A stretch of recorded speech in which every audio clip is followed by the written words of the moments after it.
Warning: this video contains rapidly flashing images that may be triggering for those with photosensitive epilepsy.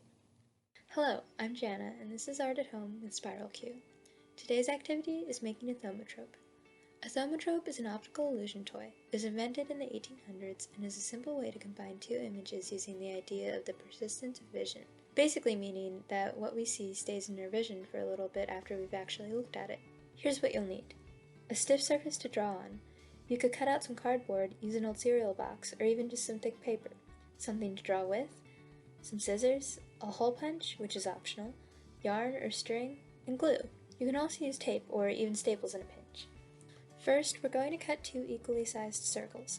Trace around something round to get a perfect circle. You can use regular printer paper for this and cut out an extra cardboard circle to set aside for later. I recommend making these between 2 to 4 inches wide. Next, decide what to draw.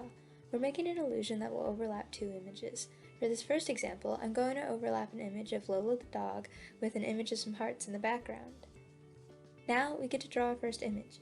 I find it easiest to start with the more complicated drawing first.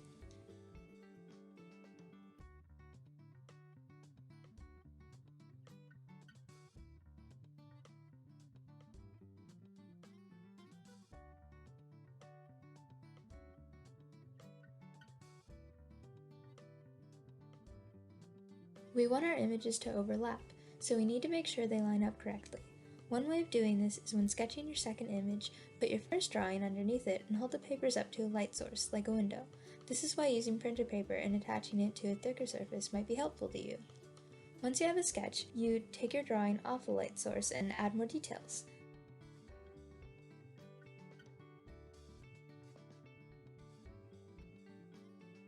Now we construct the Thaumatrope. First, if you're using cardboard, glue one of your drawings to the cardboard. Next, we want to glue the other drawing to the other side of the cardboard. We need to glue this drawing upside down relative to the other one. If you don't, one of your images will actually appear upside down when you spin your Thaumatrope instead of right side up. Now, we put holes onto each side of our Thaumatrope. I tried to use a hole punch, but it couldn't punch through the cardboard, so I used some scissors instead. Be careful and definitely ask for help if you need it.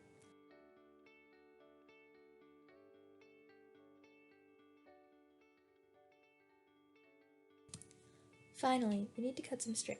I'm cutting two pieces that are around 7 inches.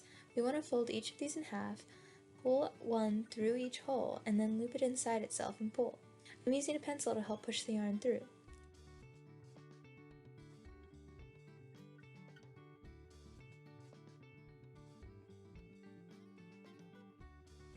Now, hold your Thaumatrope by grabbing each string and spinning it between your fingers.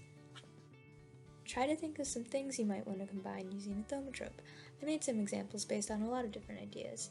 You can make something for people or animals that you care about, you can draw inspiration from things you see in your community, and you can even incorporate existing things or ideas. I took inspiration from the signs that Spiral Q's helped create for some different organizations like Philly Thrive and the Trans Equity Project. Try to keep any phrases or words you might use short to make sure it can be read fast. I hope you have a fun time trying this at home. Bye.